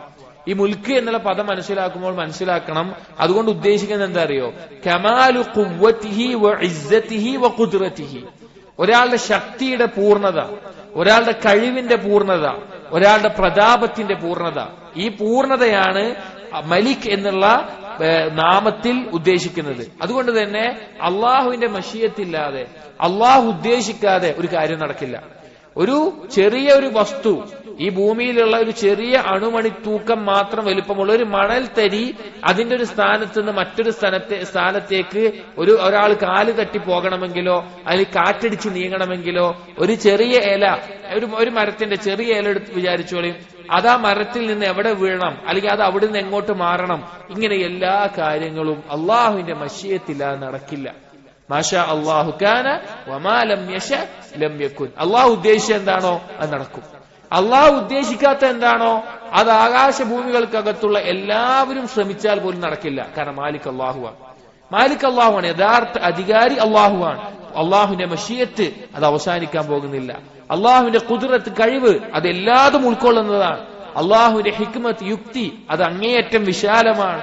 അങ്ങനെ തുടങ്ങി ഇൽമു കൊണ്ടും അതുപോലെ തന്നെ എല്ലാ കാര്യം കൊണ്ടും പൂർണ്ണതയുള്ളവനാണ് അള്ളാഹു സുബ്ഹാനഹു വ തആല. അള്ളാഹു ഖാഹിറാണ്, സർവാധിപനാണ്, എല്ലാ കാര്യത്തിനെയും അധികാരപ്പെടുത്തുന്നവനാണ്. നിങ്ങളത് ആലോചിച്ച് നോക്കി. നാളെ പരലോകത്ത് നബി സല്ലല്ലാഹു അലൈഹി വസല്ലം പറയാണ്, നാളെ പരലോകത്ത് അല്ലാഹു സുബ്ഹാനഹു വ തആല ആകാശഭൂമികളെ തന്റെ കൈകളിൽ ചുരുട്ടിപ്പിടിച്ചുകൊണ്ട് ചോദിക്കും, അനൽ മലിക്, അനൽ മലിക്. മറ്റൊരു റിവായത്തിൽ അനദ്ദയ്യാൻ, അനൽ മലിക് അനദ്ദയ്യാൻ, ഐന മുലൂകുദ് ദുനിയ. എവിടെ ഭൂമിയിലെ രാജാക്കന്മാർ? ഈ ആകാശഭൂമികളെ അള്ളാഹുവിന്റെ കൈകളിൽ ചുരുട്ടിപ്പിടിച്ചുകൊണ്ട് അള്ളാഹു ചോദിക്കുന്ന ചോദ്യമാണ്, ഞാനാണ് രാജാവ്, എവിടെ ഭൂമിയിലെ രാജാക്കന്മാർ? ഭൂമിയിൽ ആധിപത്യം ഉണ്ടാകരുതെന്ന് പറഞ്ഞവർ, ഈ അധികാരം കാണിച്ചവർ, അവരെവിടെ? കാരണം ദുനിയാവിൽ ആർക്ക് എന്ത് അധികാരം കിട്ടിയിട്ടുണ്ടെങ്കിലോ താൽക്കാലികമാണ്. കുറഞ്ഞ കാലത്തേക്ക് അള്ളാഹു നൽകിയിട്ടൊരു കാര്യമാണ്, അവന് നഷ്ടപ്പെടും, അത് ഉറപ്പാണ്. എന്നാൽ പൂർണ്ണമായ അധികാരം അള്ളാഹുവിന്റേത് മാത്രമാണ്. ഇത് മനസ്സിലാക്കുന്ന ഒരാൾ, ഇപ്പോൾ ഹംദ് മനസ്സിലാക്കുന്നവനും നിഅമത്ത് മനസ്സിലാക്കുന്നവനും എല്ലാം ഹൃദയത്തിൽ ഉറക്കുന്ന കാര്യം എന്താണ്? തൗഹീദാണ്. ഇതിന് അള്ളാഹു മാത്രമാണ് അർഹൻ. ഹംദിന്, നിഅമത്തുകൾ അള്ളാഹുവിൽ നിന്ന് മാത്രമാണ്. മുൽക്ക്, അധികാരം അള്ളാഹുവിന് മാത്രമാണ്. ഖുർആനിൽ എത്ര ആയത്തുകൾ?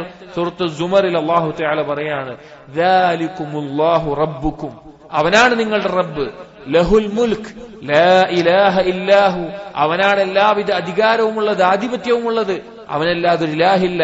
ഫഅന്നാ തുസ്റഫൂൻ. പിന്നെ എങ്ങനെയാണ് നിങ്ങൾ തെറ്റിക്കപ്പെടുന്നത്? നമ്മൾ ചിന്തിക്കണം, നമ്മൾ ആലോചിക്കണം. ഇപ്പൊ നമ്മുടെ ഹൃദയത്തിന്റെ മിടിപ്പാണെങ്കിലും, നമ്മുടെ കണ്ണിമ വെട്ടുന്നതാണെങ്കിലും, ഈ ഭൂമിയിൽ നടക്കുന്ന മഴ പെയ്യുന്നതാണെങ്കിലും, കാറ്റ് വീശുന്നതാണെങ്കിലും, ചെടി മുളക്കുന്നതാണെങ്കിലും, എല്ലാത്തിന്റെയും അധികാരം ആരുടെ കയ്യിലാണ്? അള്ളാഹുവിന്റെ കയ്യിലാണ്. അള്ളാഹുവിന്റെ കയ്യിലാണ്. പിന്നെ എങ്ങനെയാണ് അള്ളാഹുവിന് പുറമെ മറ്റൊരു ഇലാഹിനെ വിളിച്ച് പ്രാർത്ഥിക്കുക, മറ്റൊരു ഇടനിലക്കാരനെ വിളിച്ച് തേടുക? ഒരിക്കലും സാധിക്കില്ല.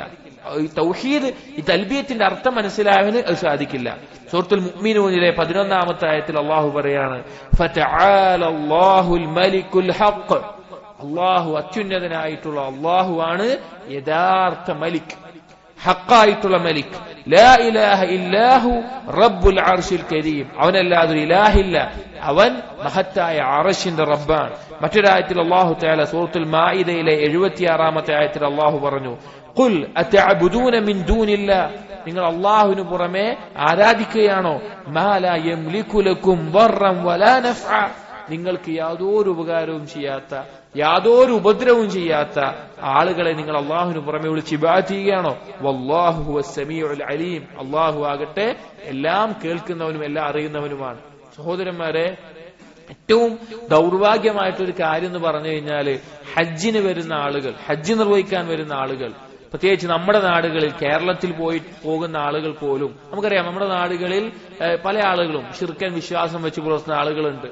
ബദ്രീങ്ങളെ വിളിച്ച് തേടുന്ന ആളുകൾ, അല്ലെങ്കിൽ പിന്നെ മുഹ്യിദ്ദീൻ ഷെയ്ഖിനെയോ, അല്ലെങ്കിൽ ഏതെങ്കിലും മടവൂര് തങ്ങളെയോ, അല്ലെങ്കിൽ ഏതെങ്കിലും ഇതുപോലെ ശിർക്കിന്റെ ആളുകളെ, ഖബറുകളെയോ, ഔലിയാക്കൾ എന്ന് പറയുന്നവരെയൊക്കെ വിളിച്ച് തേടുന്ന ആളുകൾ.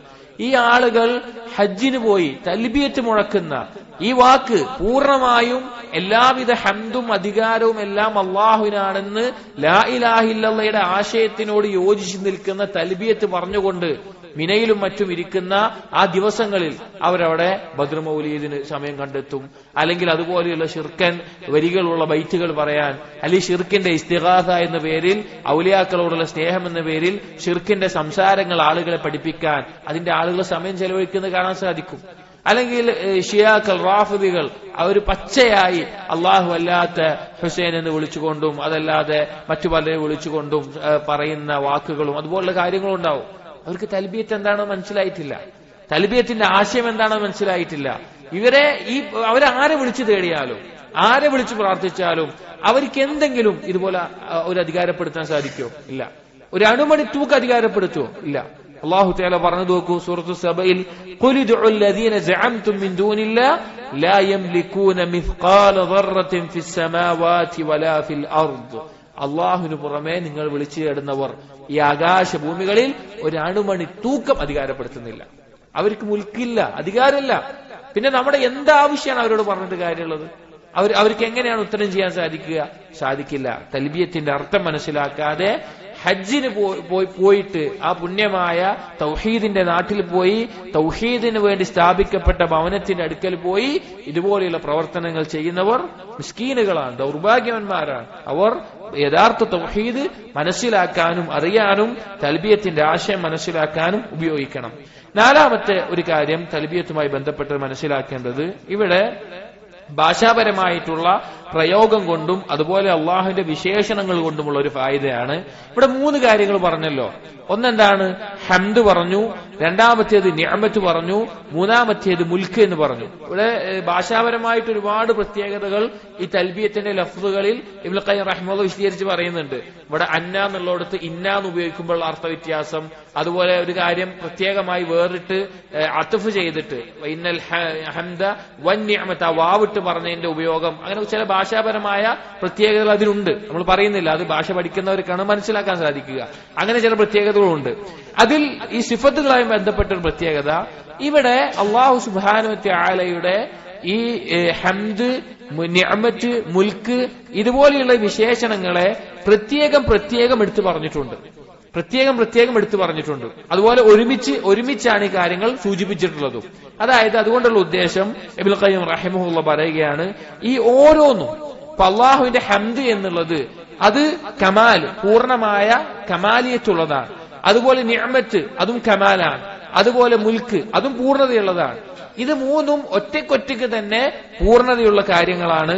ഇതിൽ ഓരോന്നും പ്രത്യേകമായിട്ട് എടുത്തു പറയുന്നതോടുകൂടി, ഇത് അടുപ്പിച്ച് പറഞ്ഞതോടുകൂടി അതിന്റെ പൂർണ്ണതയുടെ ഏറ്റവും ഒരു പരിപൂർണത അതിലൂടെ അറിയിക്കുന്നു എന്ന് ഇബ്നുൽ ഖയ്യിം റഹിമഹുല്ലാഹ് പറഞ്ഞത് കാണാൻ സാധിക്കും. അതായത് ഇപ്പോ ഈ നിഅമത്ത്, ഈ മുൽക്ക് എന്നുള്ള പദം പറയുമ്പോൾ അതിൽ ഉൾക്കൊള്ളുന്ന മറ്റൊരാശയമാണ് ഖുദ്റത്ത് എന്നുള്ളത്. അള്ളാഹുവിന്റെ അധികാരം എന്ന് പറയുമ്പോൾ അള്ളാഹുവിന്റെ കഴിവിനെ അറിയിക്കുന്നു. അതുപോലെ നിഅമത്ത്, അള്ളാഹുവിന്റെ നിഅമത്തിനെ അറിയിക്കുമ്പോൾ അതിലൂടെ അറിയിക്കുന്ന കാര്യമാണ് അള്ളാഹുവിന്റെ ഇഹ്സാനും റഹ്മത്തും, അള്ളാഹു ചെയ്യുന്ന അങ്ങേയറ്റ നന്മകളും അഥവാ അള്ളാഹുവിന്റെ കാരുണ്യങ്ങളും. അതുപോലെ അള്ളാഹുവിന്റെ ഹംദ് എന്നതിനോട് ചേർന്ന് വരുന്ന കാര്യമാണ് അള്ളാഹുവിന്റെ ജലാലത്തും ഇക്റാമും. അള്ളാഹു ദുൽ ജലാൽ വൽ ഇക്റാമാണ്. അള്ളാഹുവിന്റെ ആ പരിപൂർണമായ മഹത്വമുള്ളവനും അങ്ങേയറ്റം ഔദാര്യം ചെയ്യുന്നവനാണ് അള്ളാഹു. അതായത് ഈ 3 വിശേഷണങ്ങൾ ഒരുമിച്ച് പറയുന്നതോടുകൂടി ബാക്കി ഒരുപാട് വിശേഷണങ്ങളുടെ പൂർണ്ണത അള്ളാഹു സുബ്ഹാനഹു വ തആലയിൽ പൂർണ്ണമായി സ്ഥാപിക്കുന്ന വാക്കുകൂടിയാണ് തൽബിയത്ത് എന്നുള്ളത് ഈ തൽബിയത്തിന്റെ ആശയങ്ങളിൽ വിശദീകരിക്കപ്പെടുന്നത് കാണാൻ സാധിക്കും. 5ാമത്തെ ഒരു കാര്യം തൽബിയത്തുമായി ബന്ധപ്പെട്ട് മനസ്സിലാക്കേണ്ടത്, ഇതിൽ അള്ളാഹു തൽബിയത്തിന്റെ ലഫ്ളിൽ ലാ ശരീക ലഹു എന്നത് 2 തവണ ആവർത്തിച്ച് പറഞ്ഞിട്ടുണ്ട്. ലാ ശരീക ലഹു എന്നുള്ളത് 2 തവണ ആവർത്തിച്ചു വന്നിട്ടുണ്ട്. എങ്ങനെയാണ്? ലബ്ബൈക അല്ലാഹുമ്മ ലബ്ബൈക ലബ്ബൈക ലാ ശരീക ലക് എന്നുള്ള ഒരു ഭാഗത്ത്. അവസാനത്തിൽ ഇന്നൽ ഹംദ വൻ നിഅമത ലക വൽ മുൽക്ക് ലാ ശരീക ലക്. 2 സ്ഥലങ്ങളിൽ ആവർത്തിച്ച കാര്യം വന്നു. അത് ലാ ഇലാഹ ഇല്ലല്ലാഹയുടെ ആശയത്തെ പരിപൂർണമായി അറിയിക്കുന്ന ഒരു കാര്യമാണ്. ഒന്നാമത്തേത് എന്ന് പറഞ്ഞാൽ അള്ളാഹുവിന് ഒരു പങ്കുകാരുമില്ല എന്ന് പൊതുവെ നമ്മൾ പറയുന്ന, അള്ളാഹു അല്ലാതെ ആരാധിക്കപ്പെടാൻ അർഹനായി ആരുമില്ല എന്നുള്ള അർത്ഥത്തിൽ. പിന്നെ മുൽക്കും ഹംദും നിഅമത്തും ഈ മൂന്ന് കാര്യങ്ങൾ പറഞ്ഞ് വീണ്ടും ലാ ശരീക ലക് എന്ന് പറയുമ്പോൾ ഈ മൂന്ന് കാര്യങ്ങൾ പ്രത്യേകിച്ചും അള്ളാഹുവിന് ഒരു പങ്കുകാരുമില്ല എന്നുള്ള ആശയത്തിൽ, ഒന്ന് പൊതുവായിട്ടുള്ള ആശയത്തിൽ, രണ്ട് ഈ മൂന്ന് കാര്യങ്ങളെ പ്രത്യേകം എടുത്തു പറഞ്ഞിട്ട് പിന്നെ ഒന്നുകൂടി എടുത്തു പറയുന്നിടത്ത് ഒരു രീതിയിലും പങ്കുകാർ അള്ളാഹുവിന് ഒരു പങ്കുകാരനുമില്ല എന്ന് അറിയിക്കുകയാണ്. ഖുർആനിൽ തന്നെ ഉപയോഗം വന്നിട്ടുണ്ട്. ഒന്നുകൂടി ഉറപ്പിച്ച് പറയുന്ന രൂപം ഇപ്പോ സൂറത്തു സ്വാദിൽ കാണാം. ഷഹിദല്ലാഹു അന്നഹു ലാ ഇലാഹ ഇല്ലാഹു വൽ മലായിക വഉലുൽ ഇൽമി ഖായിമൻ ബിൽ ഖിസ്ത് ലാ ഇലാഹ ഇല്ലാഹു അൽ അസീസുൽ ഹകീം. ഒന്നാമത് എന്ത് പറഞ്ഞു? ഷഹിദല്ലാഹു അന്നഹു ലാ ഇലാഹ ഇല്ലാഹു, അള്ളാഹു ഇതാ സാക്ഷ്യം വഹിക്കുന്നു അള്ളാഹു അല്ലാതെ ഇലാഹില്ല. എന്നിട്ട് പറയാണ് വൽ മലായികതു വഉലുൽ ഇൽമി ഖായിമൻ ബിൽ ഖിസ്ത്, അവിടെ മലക്കുകളും അറിവുള്ളവരും അവരും ഷഹാദത്ത് ചെയ്യുന്നു. എന്നിട്ട് ഒന്നുകൂടി എടുത്തു പറഞ്ഞു ലാ ഇലാഹ ഇല്ലാഹു അൽ അസീസുൽ ഹകീം, അള്ളാഹു അല്ലാതെ ഇലാഹില്ല, അവൻ അസീസാണ്. അസീസ് എന്ന് പറഞ്ഞാൽ എന്താണ്? ഖുദ്റത്തിന്റെ പൂർണ്ണതയാണ് അസീസ് എന്ന് പറഞ്ഞാൽ. അസീസ് എന്നുള്ള നാമം ഉദ്ദേശിക്കുന്നത് പൂർണ്ണമായ ഖുദ്റത്ത്, കഴിവുള്ളവൻ എന്നാണ്. ഹക്കീം എന്ന് പറഞ്ഞാൽ എന്താ ഉദ്ദേശിക്കുന്നത്? പൂർണ്ണമായ ഇൽമുള്ളവനാണ്. അസീസ് പൂർണ്ണമായ ഖുദ്റത്തുള്ളവനാണ്, ഹക്കീം പൂർണ്ണമായ ഇൽമുള്ളവനാണ്. അപ്പൊ ഈ രണ്ട് നാമങ്ങളെയും പറഞ്ഞുകൊണ്ട് ലാ ഇലാഹ ഇല്ലാഹു എന്ന് വീണ്ടും പറഞ്ഞു. അതുപോലെ തന്നെയാണ് തൽബിയത്തിൽ ലാ ശരീക ലക് എന്നുള്ളത്, ഒരു പങ്കുകാരനും അള്ളാഹുലില്ല എന്നുള്ളത് രണ്ട് തവണ എടുത്തു പറയുന്നത് ഷിർക്കിന്റെ നിരർത്ഥകത വ്യക്തമാക്കാനും ഈ തൽബിയത്ത് മുഴക്കിക്കൊണ്ടും ഷിർക്കിന്റെ കർമ്മങ്ങളിൽ മുഴുകുന്ന ഷിർക്ക് ചെയ്യുന്ന ആളുകൾ അവരുടെ വിഡ്ഢിത്തം വ്യക്തമാക്കാനും അവരുടെ ആ അറിവുകേട് അത് ബോധ്യപ്പെടുത്താനും കൂടിയാണ്. ലാ ഇലാഹ ഇല്ലല്ലാഹയെ സ്ഥാപിക്കാനാണ് രണ്ട് തവണ പറഞ്ഞിട്ടുള്ളത്. പല സഹാബികളും, ഇപ്പൊ ഉദാഹരണത്തിന് ജാബിർ ഇബ്നു അബ്ദുല്ല റളിയല്ലാഹു അൻഹുമ, അദ്ദേഹം നബി സല്ലല്ലാഹു അലൈഹി വസല്ലമയുടെ ഹജ്ജിന്റെ രൂപം എങ്ങനെയായിരുന്നു എന്ന് പഠിപ്പിക്കുന്നിടത്ത് പറയുന്നുണ്ട്. സഹീഹ് മുസ്ലിമിന്റെ റിവായത്തിൽ കാണാം ഫഅഹല്ല ബിത്തൗഹീദ്, നബി സല്ലല്ലാഹു അലൈഹി വസല്ലമ ആ ഇഹ്റാമിലേക്ക് പ്രവേശിച്ചത് അത് വ്യക്തമാക്കിയത് തൗഹീദ് പറഞ്ഞുകൊണ്ടാണ്. എന്താണ്?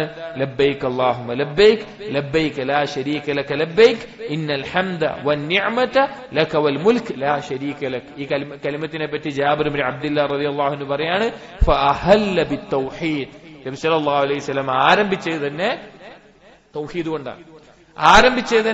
തൗഹീദ് കൊണ്ടാണ്. ഹജ്ജ് എന്ന് പറഞ്ഞാൽ ഏതൊരു ഭാഗത്തും തൗഹീദിനെ സ്ഥാപിക്കുന്ന നമുക്ക് കാണാൻ സാധിക്കും. അതുകൊണ്ടാണ് അറഫയുടെ ദുആ എന്നറിയപ്പെടുന്ന, അല്ലെങ്കിൽ അറഫയിൽ ഏറ്റവും കൂടുതൽ ആളുകൾ പറയുന്ന ദിക്ർ എന്താണ്? നബി സല്ലല്ലാഹു അലൈഹി വസല്ലം പറഞ്ഞു അഫ്ളലു മാ ഖുൽതു അന വനബിയ്യുന മിൻ ഖബ്ലി, ഞാനും എന്റെ മുമ്പുള്ള നബിമാരും പറഞ്ഞതിൽ വെച്ച് ഏറ്റവും ശ്രേഷ്ഠമായിട്ടുള്ള വാക്ക് എന്താണ്? ലാ ഇലാഹ ഇല്ലല്ലാഹു വഹ്ദ ലാ ശരീക ലഹു لا إله إلا الله وحده لا شريك له له الملك وله الحمد وهو على كل شيء قدير. ഈ കലിമത്ത് തൗഹീദിന്റെ പൂർണ്ണത. ഇതിൽ പറഞ്ഞ കാര്യങ്ങളൊക്കെ തൽബിയത്തിലും വരുന്നുണ്ട്. മുൽക്കും അതുപോലെ തന്നെ ഹംദും അതുപോലെ തന്നെ എല്ലാ നിഅമത്തും അള്ളാഹുവിൽ നിന്നാണ് എന്നുള്ളത് അള്ളാഹുവിന്റെ ഖുദ്റത്തിനെയും ലാ ശരീക ല എന്നുള്ളത് തൗഹീദിനെയും എല്ലാം അറിയിക്കുന്ന വാക്കാണ് തൽബിയത്തിലും വരുന്നത്. അപ്പൊ തൗഹീദ് എന്ന് പറഞ്ഞാൽ ഹജ്ജ് എന്ന് പറഞ്ഞാൽ അതിന്റെ തുടങ്ങുന്നത് തന്നെ തൗഹീദ് കൊണ്ടാണ്, തൽബിയത്താണ്. ഈ തൽബിയത്തിന്റെ മറ്റൊരു പ്രത്യേകത ഇബ്നുൽ ഖയ്യിം റഹിമഹുല്ലാഹ് പറയുന്നുണ്ട്. ഓരോ കർമ്മത്തിൽ നിന്ന് മാറുമ്പോൾ തൽബിയത്ത് ഉച്ചരിക്കും. ഇപ്പൊ തൽബിയത്ത് അവിടെ എത്തിയിട്ട് പിന്നെ മതാഫിലേക്ക് എത്തുമ്പോൾ തൽബിയത്ത് നിർത്തുന്നു. പിന്നെ അടുത്ത കർമ്മത്തിലേക്ക് വീഴുമ്പോൾ വീണ്ടും തൽബിയത്ത് ആരംഭിക്കുന്നു. വീണ്ടും അത് കഴിഞ്ഞ് അടുത്ത കർമ്മത്തിലേക്ക് പോകുമ്പോൾ തൽബിയത്ത് ഓരോന്ന് അറഫയിലെത്തുമ്പോൾ മാറുന്നു, അടുത്തത് മാറുന്നു, ജംറയിലെത്തുമ്പോൾ വീണ്ടും ഓരോ കർമ്മത്തിൽ നിന്ന് നിസ്കാരത്തിൽ തക്ബീറുകൾ ചൊല്ലുന്നത് പോലെ ഒരു രൂപത്തിൽ നിന്ന് അടുത്തതിലേക്ക് മാറുമ്പോൾ തൽബിയത്ത് വീണ്ടും വീണ്ടും ആവർത്തിക്കുന്നുണ്ട്. അപ്പോൾ ആ രീതിയിൽ തൗഹീദുമായി ബന്ധപ്പെട്ടിട്ടുള്ള തൗഹീദിന്റെ പൂർണ്ണതയെ അറിയിക്കുന്ന വാക്കാണ് തൽബിയത്ത് എന്നുള്ളത്. ലബ്ബൈക് അല്ലാഹുമ്മ ലബ്ബൈക് എന്ന ഈ വാക്ക്. അതുകൊണ്ട് നബി സല്ലല്ലാഹു അലൈഹി വസല്ലമ തൗഹീദ് കൊണ്ടാണ് ആരംഭിച്ചത് എന്ന് സഹാബികൾ മനസ്സിലാക്കിയിട്ടുണ്ടെങ്കിൽ എല്ലാ കർമ്മത്തിന്റെയും അടിസ്ഥാനമായിട്ടുള്ള, എല്ലാ കർമ്മത്തിന്റെയും ലുബ്ബായിട്ടുള്ള, റൂഹായിട്ടുള്ള കാര്യമാണ് തൗഹീദ്, ഇഖ്ലാസ് എന്നുള്ളത്. അത് തന്നെയാണ് തൽബിയത്ത് കൊണ്ട് ഉദ്ദേശിക്കുന്നത്. അത് തന്നെയാണ് ഹജ്ജ് കൊണ്ടും ഉദ്ദേശിക്കുന്നത്. അപ്പൊ ഈ കാര്യങ്ങൾ തൽബിയത്തുമായി ബന്ധപ്പെട്ട് നമ്മൾ മനസ്സിലാക്കേണ്ട കാര്യമാണ്. എന്നാൽ ഒരുപാട് ആളുകൾ ഈ ശിർക്കിന്റെ കർമ്മങ്ങളിൽ ഹജ്ജിന് പോയിട്ട് പോലും അതിൽ മുഴുകുന്ന ആളുകൾ അത്രയും ദൗർഭാഗ്യവാന്മാരായിട്ടുള്ള ആളുകളാണ്. നഊദു ബില്ലാഹ്, അള്ളാഹു നമ്മെ ശിർക്കിൽ നിന്ന് കാത്തുരക്ഷിക്കട്ടെ. അവർ മനസ്സിലാക്കേണ്ടത് എന്താണ് അവർ പറയുന്ന തൽബിയത്ത്, എന്താണ് ഹജ്ജ് കൊണ്ട് അള്ളാഹു ഉദ്ദേശിച്ചിട്ടുള്ളത്, എന്താണ് ഇബ്രാഹിം നബി അലൈഹിസ്സലാം പ്രബോധനം ചെയ്തത് എന്നീ കാര്യങ്ങൾ പഠിക്കാനും മനസ്സിലാക്കാനും അത് ചിന്തിക്കാനും അത് ജീവിതത്തിൽ പകർത്താനും അവർ തയ്യാറാകേണ്ടതുണ്ട്. അപ്പൊ തൽബിയത്തുമായി ബന്ധപ്പെട്ടിട്ടുള്ള പ്രധാനപ്പെട്ട കാര്യങ്ങൾ ഈ പറഞ്ഞവയാണ്. അതിലൊന്ന് നമ്മൾ പറഞ്ഞു, തൽബിയത്തിന്റെ അർത്ഥങ്ങൾ. അത് ഇജാബത്ത് എന്നുള്ള അർത്ഥമുണ്ട്, അതുപോലെ തന്നെ അനുസരണം ഇൻഖിയാദ് എന്നുള്ള അർത്ഥമുണ്ട്, ഹുബ്ബ് എന്നുള്ള അർത്ഥമുണ്ട്, ഇഖ്തിറാബ് അള്ളാഹുലേക്ക് അടുക്കുക എന്നുള്ള അർത്ഥമുണ്ട്, അള്ളാഹുലേക്ക് മുൻനിരിയുക എന്നുള്ള അർത്ഥമുണ്ട്, ഇഖ്ലാസ് എന്നുള്ള അർത്ഥമുണ്ട്. അതുപോലെ ഈ അർത്ഥങ്ങളാണ് തൽബിയത്തിന്റെ ആശയങ്ങൾ വരുന്നത്. ഈ തൽബിയത്തിൽ നമ്മൾ മനസ്സിലാക്കേണ്ട പഠിക്കേണ്ട 5 പാഠങ്ങൾ എന്നുള്ളത്, ഒന്ന്, പൂർണ്ണമായിട്ട് എല്ലാവിധ സ്തുതിക്കും അർഹനായിട്ടുള്ളവൻ അള്ളാഹു മാത്രമാണ്. രണ്ടാമത്തേത്, എല്ലാവിധ നിഅമത്തുകളും അത് അള്ളാഹുവിന്റേതാണ്, അള്ളാഹുവിൽ നിന്ന് ലഭിക്കുന്നതാണ്. മൂന്നാമത്തേത്, എല്ലാവിധ മുൽക്കും അധികാരവുമുള്ളവൻ അള്ളാഹുവിനാണ്. നാലാമത്തേത്, ഈ 3 വിശേഷണങ്ങൾ ഒരുമിച്ച് പറയുന്നതിലൂടെ ഈ 3ന്റെയും പൂർണ്ണത, അതുമായി ബന്ധപ്പെട്ട മറ്റെല്ലാ വിശേഷണങ്ങളെയും ഉൾക്കൊണ്ടുകൊണ്ടാണ് ഈ 3 കാര്യങ്ങളെ അറിയിച്ചിട്ടുള്ളത്. നാലാമത്തേത് ലാ ശരീക ലക് എന്നുള്ളത് 2 തവണ, ഒന്ന് തുടക്കത്തിലും ഒന്ന് രണ്ടാമതും പറയുന്നിടത്ത് ലാ ഇലാഹ ഇല്ലല്ലാഹ് എന്ന വാക്കിന്റെ കലിമത്തു തൗഹീദിന്റെ ആശയത്തെ പൂർണ്ണമായി അറിയിക്കുന്ന, അതിനോട് ചേർന്ന് നിൽക്കുന്ന ഒരു കലിമത്ത് കൂടിയാണ് തൽബിയത്ത് എന്ന് പറയുന്നത്. സഹാബികൾ ഈ തൽബിയത്തിനെ തൗഹീദിന്റെ കലിമത്തായിട്ട്, അഥവാ ഹജ്ജ് തുടങ്ങുമ്പോൾ തൽബിയത്ത് നബി സല്ലല്ലാഹു അലൈഹി വസല്ലം പറഞ്ഞിരുന്നത് അത് അഹല്ല ബിത്തൗഹീദ്, തൗഹീദ് വ്യക്തമാക്കിക്കൊണ്ടാണ്, പ്രകടമാക്കിക്കൊണ്ടാണ് നബി സല്ലല്ലാഹു അലൈഹി വസല്ലം തുടങ്ങിയത് എന്ന് സഹാബികൾ പറഞ്ഞിട്ടുണ്ട്. അപ്പൊ ഹജ്ജിന്റെ തുടക്കവും ഹജ്ജിന്റെ കർമ്മങ്ങളും ഹജ്ജിന്റെ അവസാനവും എല്ലാം തൗഹീദുമായി ബന്ധപ്പെട്ടിട്ടുള്ള കാര്യങ്ങളാണ്. അതുകൊണ്ട് ഹജ്ജിന് എത്തിയിട്ടുള്ള ഹാജിമാർ ഈ കാര്യങ്ങൾ പ്രത്യേകം ശ്രദ്ധിക്കുക. തൗഹീദിന്റെ കലിമത്താണ് തൽബിയത്തിലൂടെ മുഴക്കുന്നത് എന്ന് ചിന്തിക്കുക. അതുപോലെ തന്നെ ഹജ്ജിന്റെ കർമ്മങ്ങളിലുടനീളം തൗഹീദിനെ സാക്ഷാത്കരിക്കുന്ന ആ ദിക്റിൽ മുഴുകുന്ന ആളുകളായി മാറാനും ശ്രദ്ധിക്കുക. അതുപോലെ നമ്മൾ ഓരോരുത്തരും ഹജ്ജ് ആഗ്രഹിക്കുന്ന, ഹജ്ജ് സ്വപ്നം കാണുന്ന, അതിനുവേണ്ടി അള്ളാഹുവിനോട് ദുആ ചെയ്യുന്ന നാം ഓരോരുത്തരും ആ ഹജ്ജിന്റെ കർമ്മങ്ങൾ മനസ്സിലാക്കുമ്പോൾ തന്നെ, അതിനോടുള്ള ആഗ്രഹം ഉള്ളപ്പോൾ തന്നെ തൗഹീദും അതിന്റെ പൂർണ്ണതയും നമ്മുടെ ഹൃദയത്തിൽ എന്നും ഉറച്ചു വെക്കുന്ന ആളുകളായിട്ട് മാറുകയും ചെയ്യുക. അതുപോലെ ഈ ദിവസങ്ങൾ, ഇപ്പോഴുള്ള ഈ ദിവസങ്ങൾ ഞാൻ വീണ്ടും ഓർമ്മിപ്പിക്കുന്നു, എന്നെയും ഇത് കേൾക്കുന്ന ഓരോരുത്തരോടും മഹത്തായ ദിവസങ്ങളാണ്. ഇതുപോലെയുള്ള ദിവസങ്ങൾ ഈ ബാക്കിയുള്ള ഏതൊരു ദിവസങ്ങളെക്കാളും അഫ്ളലായിട്ടുള്ള, അള്ളാഹുവിന് ഇഷ്ടപ്പെട്ട കർമ്മങ്ങൾ ചെയ്യാകുന്ന ഏറ്റവും ഇഷ്ടപ്പെട്ട കർമ്മങ്ങൾ ഈ ദിവസങ്ങളിൽ ചെയ്യുന്നതാണ്. അതുകൊണ്ട് നമ്മുടെ നാവുകൾ ദിക്റിൽ, തക്ബീറിലും തഹ്ലീലിലും തഹ്മീദിലും തസ്ബീഹിലും ഇസ്തിഗ്ഫാറിലും ദുആയിലും അതുപോലെയുള്ള മറ്റുള്ള ദിക്റുകളിൽ മുഴുകുന്നതായി ആക്കാൻ നമ്മൾ ശ്രദ്ധിക്കുക. അള്ളാഹു തൗഫീഖ് നൽകട്ടെ. നമുക്ക് നമ്മളിൽ നിന്ന് പോയിട്ടുള്ള ഹാജിമാർക്ക് ഏറ്റവും നല്ല രീതിയിൽ ഹജ്ജ് നിർവഹിക്കാനും അതുപോലെ നമുക്ക് ഓരോരുത്തർക്കും ആ കഅബയിൽ പോയി ഹജ്ജ് നിർവഹിക്കാനുള്ള തൗഫീഖും അള്ളാഹു തആല നൽകുമാറാകട്ടെ. സുബ്ഹാനകല്ലാഹുമ്മ വബിഹംദിക് അഷ്ഹദു അൻ ലാ ഇലാഹ ഇല്ലാ അൻത അസ്തഗ്ഫിറുക വഅതൂബു ഇലൈക് വസല്ലല്ലാഹു അലാ നബിയിനാ മുഹമ്മദിൻ വഅലാ ആലിഹി വഅസ്ഹാബിഹി അജ്മഈൻ വൽഹംദുലില്ലാഹി റബ്ബിൽ ആലമീൻ.